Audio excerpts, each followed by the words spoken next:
श्री गणेशाय नमः। हरे कृष्ण। जय हो सकट चौथ माता की। हे माँ, आप अपने प्यारे भक्तों पे अपनी कृपा सदैव बनाए रखना। जय श्री राधे। आइए भक्तगणों, सुनपान करते हैं सकट चौथ व्रत कथा। एक साहूकार और एक साहूकारनी थे। वह धर्म पुण्य को नहीं मानते थे, इसके कारण उनके कोई बच्चा नहीं था। एक दिन साहूकारनी पड़ोस के घर गई। उस दिन सकट चौथ था। वहाँ पड़ोसन सकट चौथ की पूजा करके कहानी सुना रही थी। साहूकारनी ने पड़ोसन से पूछा, तुम क्या कर रही हो? तब पड़ोसन बोली कि आज चौथ का व्रत है, इसलिए कहानी सुना रही हूँ। तब साहूकारनी बोली, चौथ के व्रत करने से क्या होता है? तब पड़ोसन बोली, इसे करने से अन्न, धन, सुहाग, पुत्र सब प्राप्त होते हैं। तब साहूकारनी ने कहा, यदि मेरा गर्भ रह जाए तो मैं 1.25 सेर तिलकुट करूँगी और चौथ का व्रत करूँगी। श्री गणेश भगवान की कृपा से और सकट चौथ माता की कृपा से साहूकारनी के गर्भ रह गया। तो वह बोली कि मेरे लड़का हो जाए तो मैं 2.5 सेर तिलकुट करूँगी। कुछ दिन बाद उसके लड़का हो गया तो वह बोली कि हे चौथ भगवान, मेरे बेटा का विवाह हो जाएगा तो 5.25 सेर का तिलकुट करूँगी। कुछ वर्षों बाद उसके बेटे का विवाह तय हो गया और उसका बेटा विवाह करने चला गया, लेकिन उस समय साहूकारनी ने तिलकुट नहीं किया।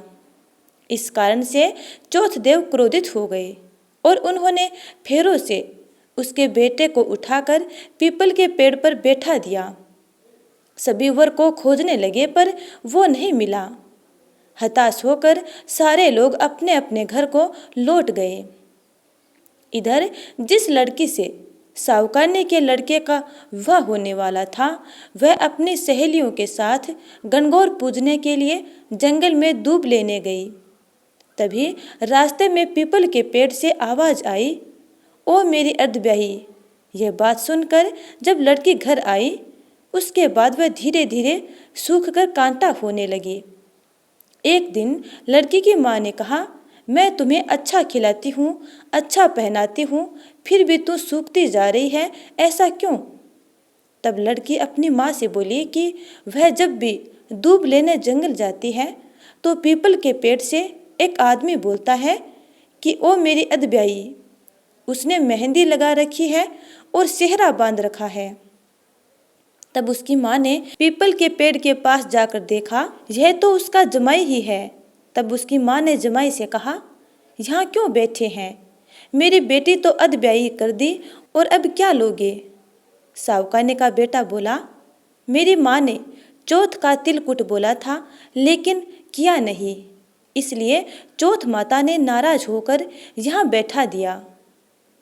यह सुनकर उस लड़की की माँ ने साहूकारनी के घर जाकर उससे कहा, तुमने सकट चौथ का कुछ बोला था क्या? तब साहूकारनी बोली, तिलकुट बोला था। उसके बाद साहूकारनी बोली, मेरा बेटा घर आ जाए तो 2.5 मन का तिलकुट करूँगी।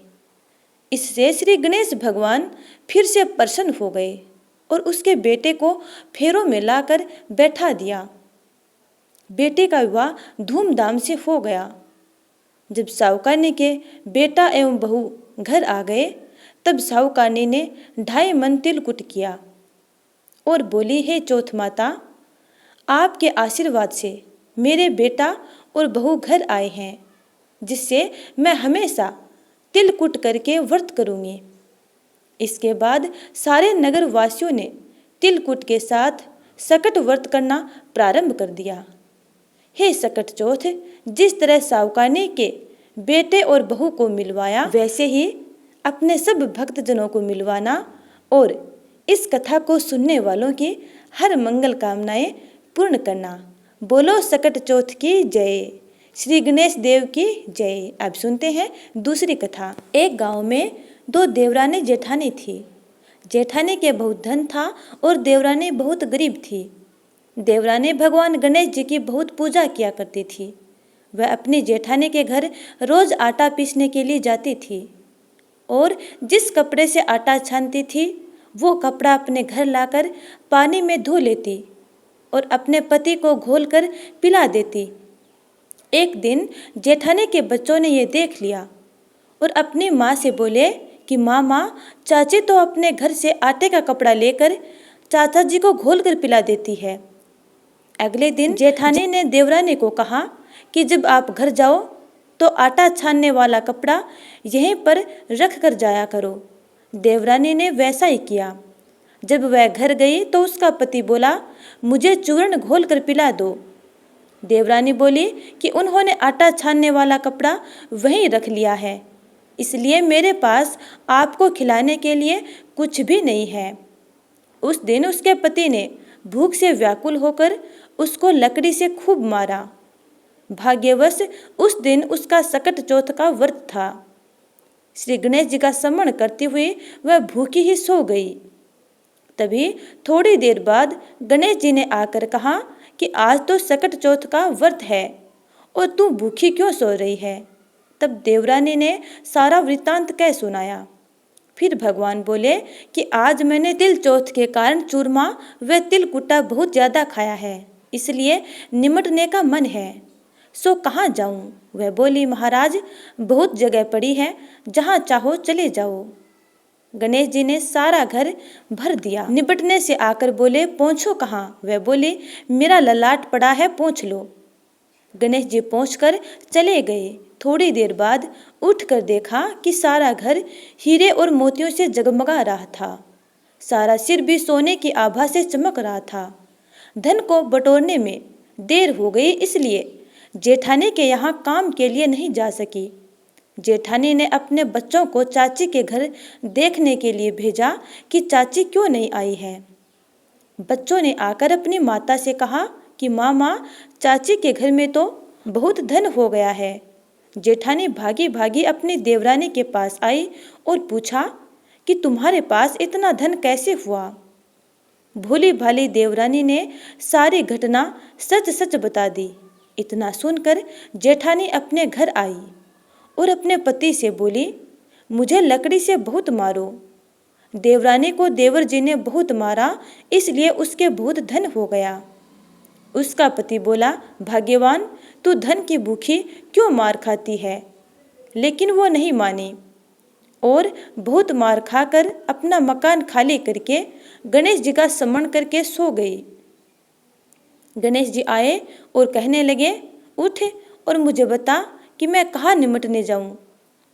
तब वो बोली, मेरी देवरानी का तो छोटा सा मकान था, मेरे पास तो बहुत बड़ा मकान है, जहाँ इच्छा हो वहीं चले जाओ। गणेश जी ने निमटना कर लिया। अब बोले, पहुँचूं कहाँ। तो सेठानी ने गुस्से में आकर कहा, मेरा ललाट पड़ा है, पहुँच लो। गणेश जी पहुँचकर चले गए। थोड़ी देर बाद उसने आकर देखा सारा घर सड़ रहा था और बदबू आ रही थी। तब वो बोली, हे गणेश जी महाराज, आपने मेरे साथ छल कपट किया है। देवरानी को तो धन वैभव दिया और मुझे कूड़ा दिया। गणेश जी पुनः आए और बोले, तूने धन के लालच में मार खाई और उसने धर्म के कारण मार खाई। जेठानी ने क्षमा याचना करके कहा, हे गणेश जी, मुझे धन नहीं चाहिए, आप यह सब माया अपने समेट लो और मेरा पुनः पहले जैसा घर कर दो। तब गणेश जी बोले, तू अपने धन में से आधा धन देवरानी को दोगी, तभी मैं अपनी माया को समेटूंगा। जेठानी ने आधा धन देवरानी को दे दिया, परंतु कहीं एक सुई धागा रह गया। जब जेठानी ने वह सुई धागा देवरानी को दिया, तब भगवान श्री गणेश ने अपनी माया को समेट लिया। हे गणेश जी महाराज, जैसे आपने देवरानी के भंडार भरे, वैसे अपने सब प्यारे भक्तों के भंडार भरना, और जैसा जेठानी के साथ किया वैसा किसी के साथ न करना। जय श्री गणेश। अब सुनते हैं तीसरी कथा। एक समय भगवान विष्णु और माता लक्ष्मी के विवाह की तैयारियां चल रही थी। इसमें सभी देवताओं को निमंत्रित किया गया, लेकिन विघ्नहर्ता गणेश जी को निमंत्रण नहीं भेजा गया। सभी देवता अपनी पत्नियों के साथ विवाह में आए, लेकिन गणेश जी उपस्थित नहीं थे। ऐसा देखकर देवताओं ने भगवान विष्णु से इसका कारण पूछा। उन्होंने कहा कि भगवान शिव और माता पार्वती को निमंत्रण भेजा है। गणेश जी अपने माता पिता के साथ आना चाहें तो आ सकते हैं, हालांकि उनको 1.25 मन मूंग, 1.25 मन चावल, 1.25 मन घी और 1.25 मन लड्डू का भोजन दिन भर चाहिए। यदि वे नहीं आए तो अच्छा है, दूसरे के घर जाकर इतना सारा खाना पीना अच्छा नहीं लगता। इस दौरान किसी देवता ने कहा कि गणेश जी अगर आए तो उनको घर के देख रेख की जिम्मेदारी दी जा सकती है। उनसे कहा जा सकता है कि आप चूहे पर धीरे धीरे जाएंगे, बारात आगे चली जाएगी और आप पीछे रह जाएंगे। ऐसे में आप घर की देखरेख करें। योजना के अनुसार विष्णु जी के निमंत्रण पर गणेश जी वहां उपस्थित हो गए। उनको घर के देखरेख की जिम्मेदारियां दे दी गई। बारात घर से निकल गई और गणेश जी दरवाजे पर ही बैठे थे। यह देखकर नारद जी ने इसका कारण पूछा तो उन्होंने कहा कि विष्णु भगवान ने उनका अपमान किया है। तब नारद जी ने गणेश जी को सुझाव दिया कि आप अपने चूहों की सेना को भगवान के बारात के आगे भेज दो और पूरी धरती को थोती करवा दो। गणपति ने सुझाव के तहत अपने चूहों की सेना को बारात के आगे भेज दी और सारे चूहों ने पूरे रास्ते को खोद दिया। इसके फलस्वरूप देवताओं के रथों के पहिए रास्ते में ही फंस गए। बारात आगे नहीं जा पाई। किसी के समझ में कुछ भी नहीं आ रहा था कि क्या किया जाए। तब नारद जी ने गणेश जी को बुलाने का उपाय दिया ताकि देवताओं के विघ्न दूर हो जाएं। भगवान शिव के आदेश पर नंदी गजानन को लेकर आए। देवताओं ने गणेश जी का पूजन किया, तब जाकर रथ के पहिए गड्ढों से निकल पाए, लेकिन कई पहिए टूट गए थे। उस समय पास में ही एक लोहार का काम कर रहा था। उसे बुलाया गया। उसने अपना काम शुरू करने से पहले गणेश जी का मन ही मन स्मरण किया और देखते ही देखते सभी रथों के पहियों को ठीक कर दिया। उसने देवताओं से कहा कि लगता है आप सभी ने शुभ कार्य प्रारंभ करने से पहले विघ्नहर्ता गणेश जी की पूजा नहीं की है, तभी ऐसा संकट आया है। आप सब गणेश जी का ध्यान करके आगे जाएं, आपके सारे काम पूरे हो जाएंगे। देवताओं ने गणेश जी की जय जयकार की और बारात अपने गंतव्य स्थान पर सकुशल पहुंच गई और भगवान विष्णु और माता लक्ष्मी का विवाह निर्विघ्न समाप्त हो गया। जय श्री गणेश। अब सुनते हैं अगली कथा। एक दिन माता पार्वती नदी के किनारे भगवान शिव के साथ बैठी थी। उनको चौपड़ खेलने की इच्छा हुई, लेकिन उनके अलावा कोई तीसरा नहीं था जो खेल में हार जीत का फैसला कर सके। ऐसे में माता पार्वती और शिवजी ने एक मिट्टी की मूर्ति में जान फूंक दी और उसे निर्णायक की भूमिका दी। खेल में माता पार्वती लगातार 3-4 बार विजयी हुई, लेकिन एक बार बालक ने गलती से माता पार्वती को हारा हुआ और भगवान शिव को विजय घोषित कर दिया। इस पर पार्वती जी उससे क्रोधित हो गई। क्रोधित माता पार्वती ने उस बालक को लंगड़ा बना दिया। उसने माता से माफी मांगी, लेकिन उन्होंने कहा कि श्राप अब वापस नहीं लिया जा सकता, पर एक उपाय है। संकष्टी के दिन यहाँ पर कुछ कन्याएं पूजन के लिए आती हैं, उनसे व्रत और पूजा की विधि पूछना। तुम भी वैसे ही व्रत और पूजा करना। माता पार्वती के कहे अनुसार उसने वैसा ही किया। उसकी पूजा से प्रसन्न होकर भगवान गणेश उसके संकटों को दूर कर देते हैं। हे गणपति बप्पा, जिस प्रकार आपने उस बालक के संकटों को दूर किया, वैसे ही अपने सब प्यारे भक्तगणों के संकटों को दूर करना और उनकी प्यारी प्यारी मंगल कामनाएं पूर्ण करना। अब सुनते हैं अगली कथा। सत्य युग में महाराजा हरिश्चंद्र के राज्य में एक ऋषि शर्मा नामक तपस्वी ब्राह्मण रहता था। पुत्र के जन्म के बाद ब्राह्मण की मृत्यु हो गई। पुत्र का लालन पालन उसकी पत्नी ने किया और विधवा ब्राह्मणी भिक्षा मांगकर अपने घर को चलती थी। उसी नगर में ही एक कुम्हार रहता था। वह मिट्टी के बर्तन बनाता था, लेकिन उसके बर्तन हमेशा कच्चे रह जाते थे, जिसकी वजह से कुम्हार परेशान रहता था। एक दिन उसने एक तांत्रिक से पूछा कि उसके बर्तन पकते क्यों नहीं हैं, इसका कोई समाधान बताएं। इस पर तांत्रिक ने उसे किसी बच्चे की बलि देने को कहा। संकट चतुर्थी के दिन विधवा ब्राह्मणी ने अपने पुत्र के लिए सकट चौथ का व्रत रखा।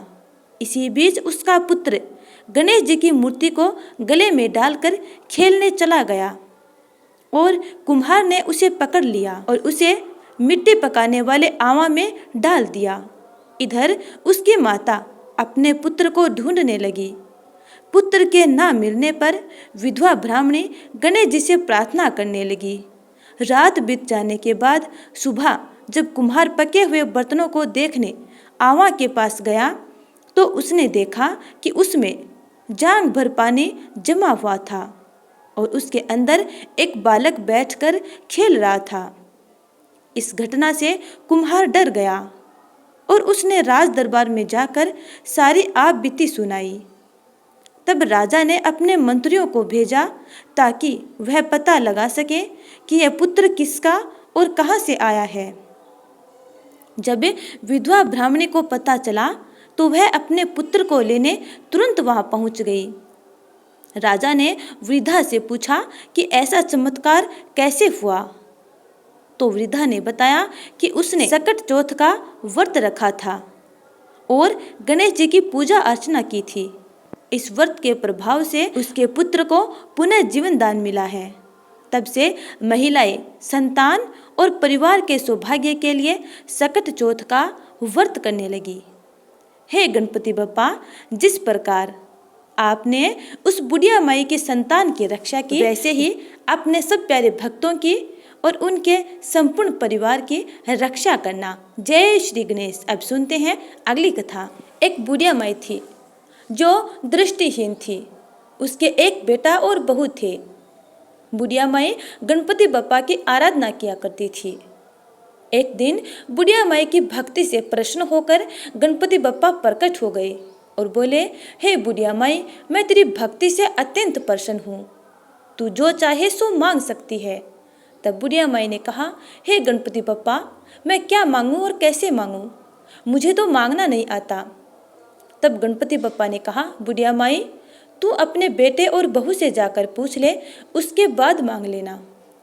तब बुढ़िया माई अपने बेटे के पास गई और उससे पूछा, बेटा, गणपति बप्पा मेरी भक्ति से अत्यंत प्रसन्न हैं और वो मुझसे कह रहे हैं कि बुढ़िया माई तू कुछ मांग ले, तो मैं क्या मांगूं। तब बेटे ने कहा, माँ तू धन मांग ले। उसके बाद बुढ़िया माई अपनी बहू के पास गई और बहू से पूछा। तब बहू ने कहा, माँ जी नाती और पोते मांग लो। तब बुढ़िया माई ने सोचा, ये दोनों तो अपने मतलब की मांग रहे हैं, मुझे अपनी पड़ोसिनों से जाकर पूछना चाहिए। उसके बाद बुढ़िया माई अपनी पड़ोसिनों के पास गई और उनसे पूछा। तब पड़ोसिनों ने कहा, बुढ़िया माई तू क्यों धन मांगे और क्यों नाती और पोते मांगे, तू तो थोड़े दिन ही जिएगी, इसलिए अपनी आंखों की रोशनी मांग ले, जिससे तेरी बची हुई जिंदगी आराम से कट जाएगी। तब बुढ़िया माई अपने घर आई और सोचा, मुझे अपने मतलब की भी मांगनी चाहिए और अपने बेटे और बहू के मतलब की भी मांगनी चाहिए। उसके बाद दूसरे दिन बुढ़िया माई गणपति बप्पा के पास गई और बोली, हे गणपति बप्पा, यदि आप मेरी भक्ति से प्रसन्न हैं तो आप मुझे 84 करोड़ का महल दें, सोने के खंबे दें, सोने के कटोरे में दूध पीते हुए नाती और पोते दें, अमर सुहाग दे, कंचन जैसी काया दे, संपूर्ण परिवार में सुख दे और अंत में मोक्ष दे। गणपति बप्पा सुनकर मुस्कुराए और बोले, बुढ़िया माई तूने तो मुझे ठग लिया, किंतु जा, तूने जो कुछ मांगा है सब कुछ वैसा ही मिलेगा। इतना कहकर गणपति बप्पा अंतर्धान हो गए। जैसे ही बुढ़िया माई ने अपनी आंखें खोली तो जो कुछ बुढ़िया माई ने मांगा था सब कुछ बुढ़िया माई को वैसा ही मिला। हे गणपति बप्पा, जिस प्रकार आपने बुढ़िया माई की मन इच्छा पूर्ण की, वैसे ही अपने सब प्यारे भक्तों की मंगल कामनाएं पूर्ण करना। जय श्री गणेश। तो प्यारे स्नेहीजनों, ये थी सकट चौथ व्रत कथा। उम्मीद करती हूँ कि आपको ये कथाएं अच्छी लगी हैं। यदि अच्छी लगी हैं तो लाइक कमेंट कर देना और अगले वीडियो का इंतजार करना। तब तक के लिए जय श्री राधे।